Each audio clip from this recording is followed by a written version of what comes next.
Callum, do you want to talk about the royals? No, no one does. But No, but we have to. yeah, So, okay. Did you watch Meghan Markle's interview with Oprah Winfrey? no, I don't care about her at all. No, I had to, though. You know what this actually reminds me of? Go You on. remember when that satellite finally made it to Pluto like a year ago or something? No. And everyone, because it was sent when it was a planet, Right. and then when it arrived, it wasn't a planet anymore. Bad luck, Pluto. Yeah, and then all the physicists were like, just don't care. Like none of them even gave a toss about the whole thing. Oh, now it doesn't matter. Yeah, it's sort of like that, where it's like not a royal, just a pleb, don't care. Damning indictment of Prince Harry. It was always a pleb, so We'll get to that. Anyway, so I watched the entire interview, like hour and a half interview, and I did find it quite unbearable to watch.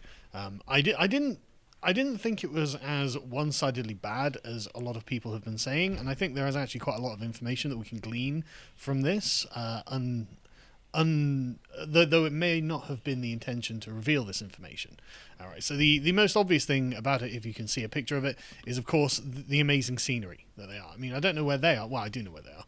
They're in Los Angeles. They live apparently just down the street from Oprah Winfrey. Imagine living just down the street from Oprah Winfrey. Just imagine what their house must be like. It must sure be it's a tough neighborhood. massive, luxurious mansion. And the thing is, this is neither of their houses either. So they have like some other famous friend who lives between them who loaned them their house. And it's like, oh, so they get to live in this nice, they get to do the interview in this nice, spacious country garden setting. And I mean, don't get me wrong, it looks beautiful. And so it just really reinforces the point that we are dealing with the most rich and powerful people in the world, incredibly influential, incredibly well connected. These are not people who are suffering any kind of material deprivation. Oprah went to the wedding of Harry and Meghan, so again, this is all very tied in together. And to be honest with you, this came across to me very much like American elites playing at old world politics. And that was one of the interesting points that Meghan actually raised, is that she was very naive going into the royal family. She didn't really know what she was supposed to do from the perspective of like courtesy in British politics. The Queen was apparently very nice though, and she was like, oh, these are just famous people. And she's like, actually, it's not. She didn't understand the system or the structure or the significance of the monarchy, it seems. So one of the first allegations she makes about how she, in response to the bullying allegation, that she in fact she didn't make Kate cry, Kate made her cry, and Kate has apparently apologized to her for this, and so it's totally reversed the claim that has been made, and the wrong is on Kate rather than Meghan. I don't know, it seems like a woman's fight, and it just seems very bitchy, frankly. It's the way it came across. But anyway, the interesting part is the fact that when she's revealing the internal structure of the monarchy itself as an institution, and I think this was actually really revealing because it speaks to things that I personally have been saying for quite some time. And I mean, just in the past, whenever the royal family has come up, I've pointed out that look, it probably is a gilded cage, and these people probably aren't free in the terms that we would understand free to be, as in they can't just go and do the things they want to do. There's always someone watching them. They've always got security with them. They've always got like a schedule, and they're always on a leash, right? And so I looked at I've always said this about the monarchy. It's not really something I would want to be a part of, and she's actually confirmed a lot of my suspicions about it. That it's essentially a family business, and I think that's a fair way of describing it from an American perspective. But she says that it's important. It's hard to distinguish between the royal family, the family themselves, and the institution of the monarchy, which is run by probably hundreds or thousands of people. And so you've got a very, very complex and intertwined nexus of power, where you've got lots of people at each level who all have an interest going in the same direction, and her going in at the sort of the top level of this made her. It put her in a very difficult position, right? So she said that she was welcomed in by everyone, but then felt that she became trapped by it. And so there was mass media coverage of her everywhere. Welcome to the family. Yeah, welcome to the family, exactly. But I mean, what do you expect, right? So she becomes trapped by it. So like, she's everywhere in the papers, and they're not letting her leave her home, right? Because she wants to like go for dinner with a friend or something. Like, no, you can't do that because the press will get you, and you know you'll be everywhere even more, and it'll just be bad, and so you can't do it. And so she says she was a prisoner in a way, which I do think is probably true. But it's not because of her race, if you can believe it. It's nothing to do with race. I don't think any of this is to do with race, in fact. But of course, this is the primary charge that's made by the Americans, because Americans really care about race. Something that's really high up on their agenda. Interestingly, she talks about mental health, which I actually find to be a believable thing. It probably is very difficult for your mental health to be in this kind of position, especially if you're not used to it, and you find yourself unable to escape it. The British press is as cancerous as she makes out. I mean, that is true. So I can believe that, and she seemed quite genuine when she was saying this. So I can believe that was a real problem that she had. And she says at one point that everything has to be a public performance. You have to like be on all the time. And Harry makes the same point. So, you know, when you're going out and meeting people, you've got to smile and look like everything's fine. And that's probably true. And so there's a bunch of stuff there that I don't think is wrong, and I think is actually very interesting and revealing about the institution of the monarchy itself. And then Harry... For anyone who knows about these things, it's been known in time immemorial, you know? Yeah. Which is the big surprise. Like, how did you not know this? Yeah, well, again, like, it's known in Britain. You know, it's an understood thing that this is, you know... But I feel like if I was marrying one of them, someone would have... Hey, you know what this is about? Yeah. I mean, at one point she does complain that there's no guidance. And it's like, well, I mean, to be honest with you, you'd think there would be. You know, I would have thought there would actually be some kind of manual that they were given, or an instructor was assigned to them, or something like this. Say, look, you're joining the royal family. This is not like a normal family. You actually, you know, this is the political linchpin of the United Kingdom. This is what holds it all together. This is what it's named after. This is how it's all functions. So there should, I would have thought, been some guidance, especially for an American coming in. I mean, what's an American going to know about any of this, right? Anything. I mean, look, teasing. If it was like, you know, a Spanish or Dutch princess or woman or something like that who was marrying into the British royal family, they would have a much better cultural background to understand the importance of the royal families in European politics and European culture. But Meghan herself, of course, she says she has no guidance. But the funny thing is, she's like, I had to do some work myself. It's like, well, yeah, like learning the national anthem. Oh, really? You learned the national anthem of the country you became a princess in? How thoughtful of you. You know, she didn't know how to curtsy, apparently. It's like, well, I'm not surprised. But again, you would actually think there would be some sort of instruction here. But anyway, when Harry joins the conversation after about an hour or so, he seems quite genuine, and I really actually found myself quite warming to him, because she is very clearly trying to control the... I don't just say the narrative, that's too simple. It's the shape of the narrative that is coming, that she knows is going to come out of this conversation she's having with Oprah. She's definitely trying to control this. And so when he will say something, she will correct the way in which he said it in order to kind of shape it around into this particular form that she's looking for. But he seemed, like I said, quite genuine, and I found myself quite liking him. He seems to be, you know, sort of genuinely happy to have a family, and concerned about the fact that the royal family has removed security from them. And one of the reasons that he said he left is that he didn't find help within the royal family, because she has brought in all of these new concerns into his life that were there, but he never really noticed. And so this has changed his worldview on being a part of the royal family. And he says if it wasn't for her, he wouldn't have been able to leave it.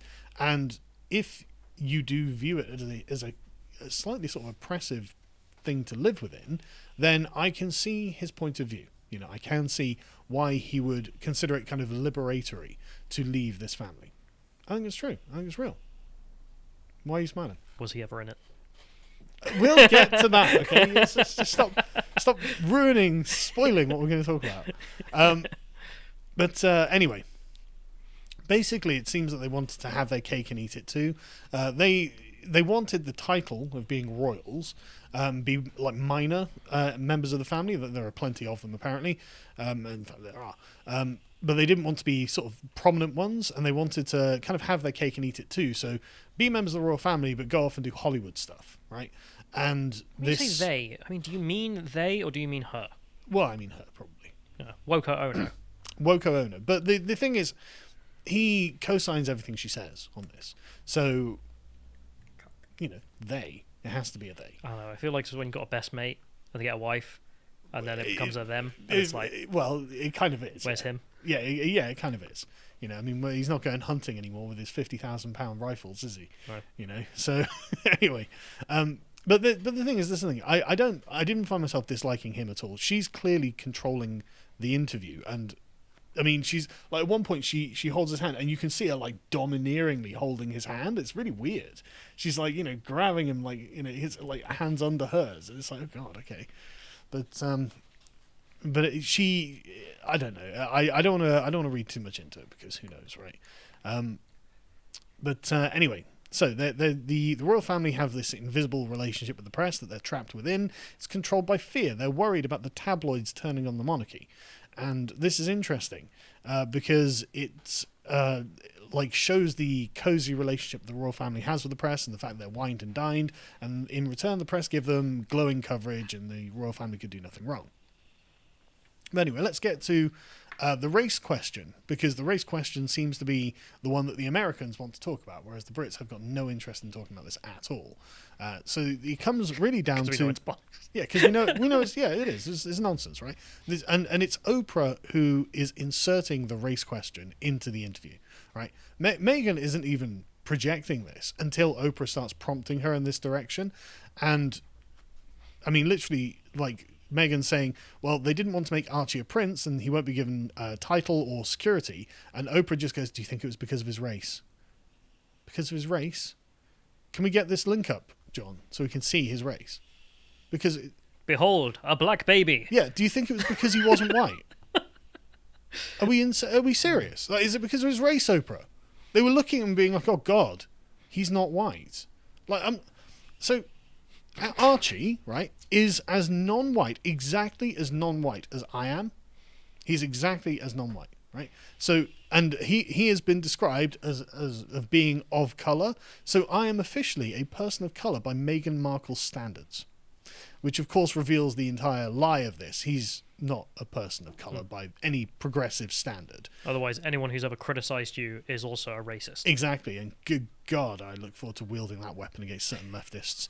But this is the thing, and so the main response that Meghan had to this was, quote, there were concerns and conversations about how dark his skin will be.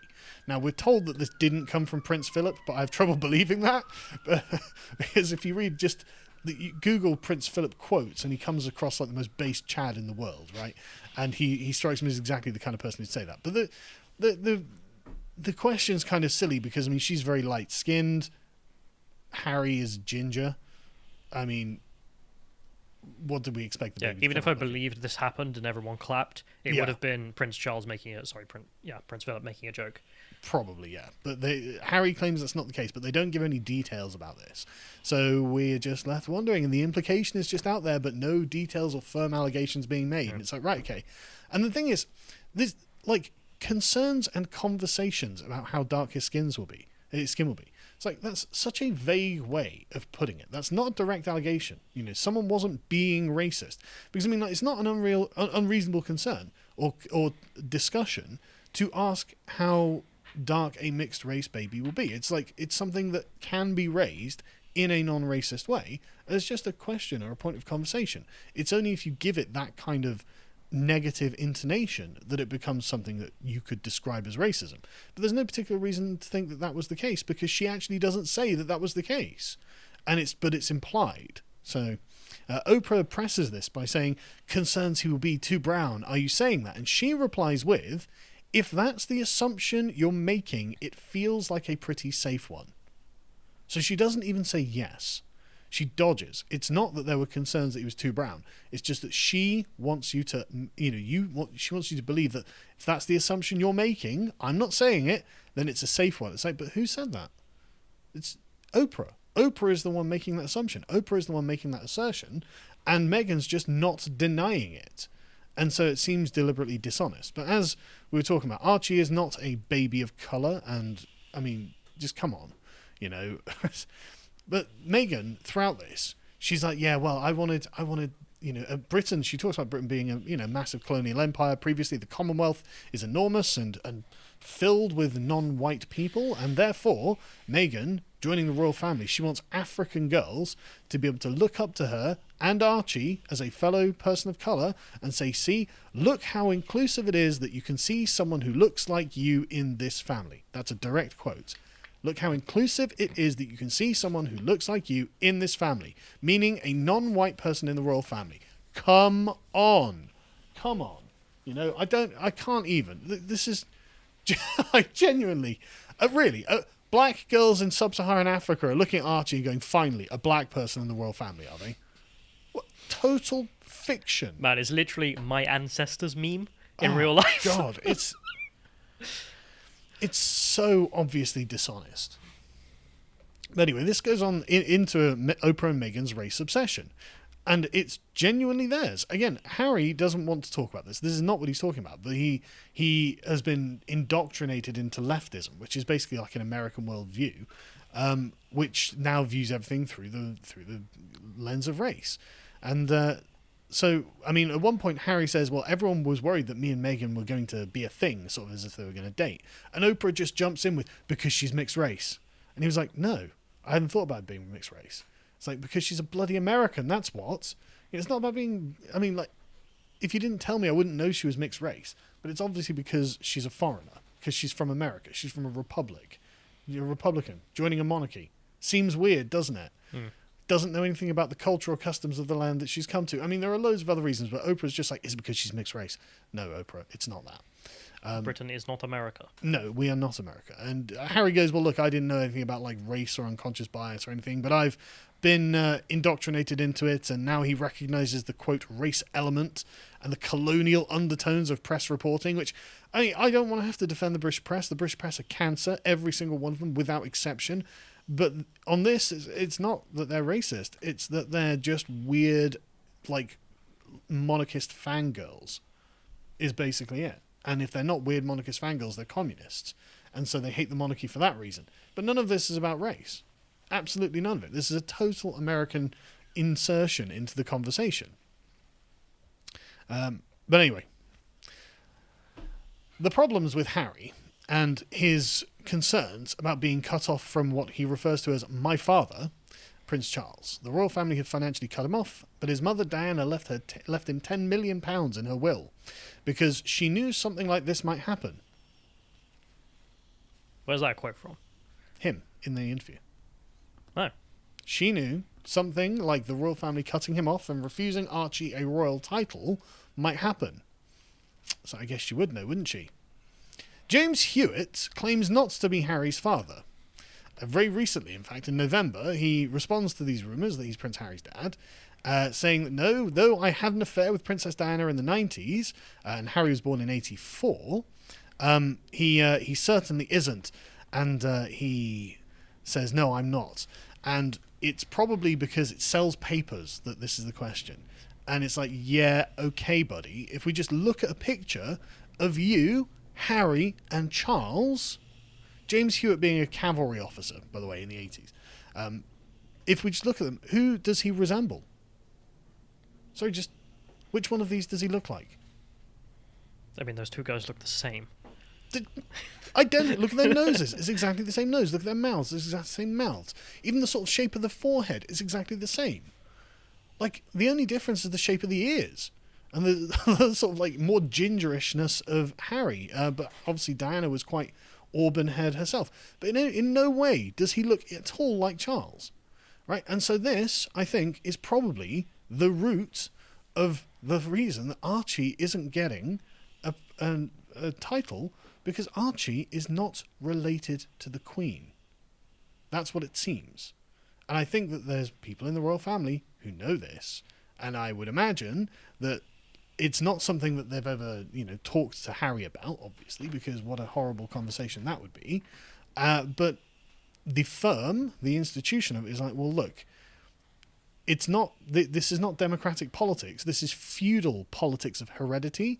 And if we're talking about feudal politics of heredity, a bastard prince, his son, probably ain't getting a noble title. And I'm not for feudal politics, so this is not my choice. Within the monarchy, feudal politics is the only way. Sure, but I'm not pro this, is what I'm saying. I'm saying this is what it is, I think. Right? It's no wonder the monarchy didn't want to give Archie a title, because he is not of royal blood. And that's how monarchies work. And so if that's how monarchies work, you kind of have to accept that that's how these things are.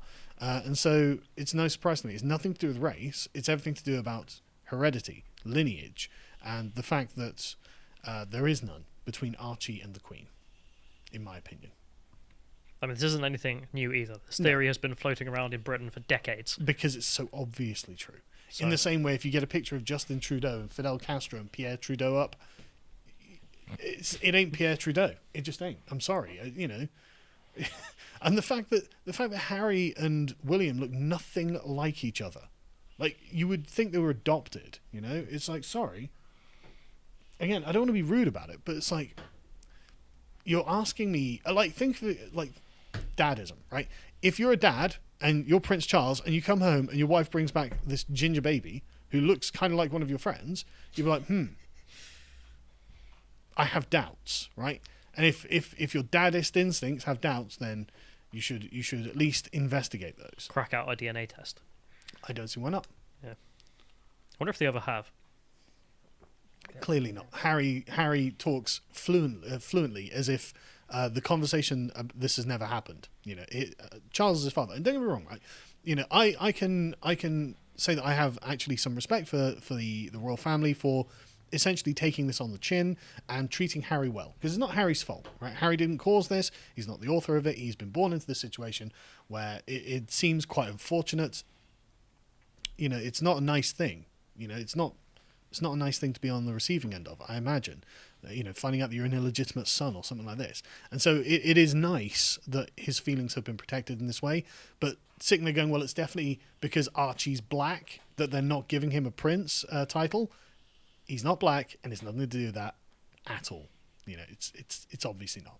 If you enjoyed this segment from the podcast of the Lotus Eaters, you can watch the full broadcast live every weekday at 1 p.m. UK time on lotuseaters.com.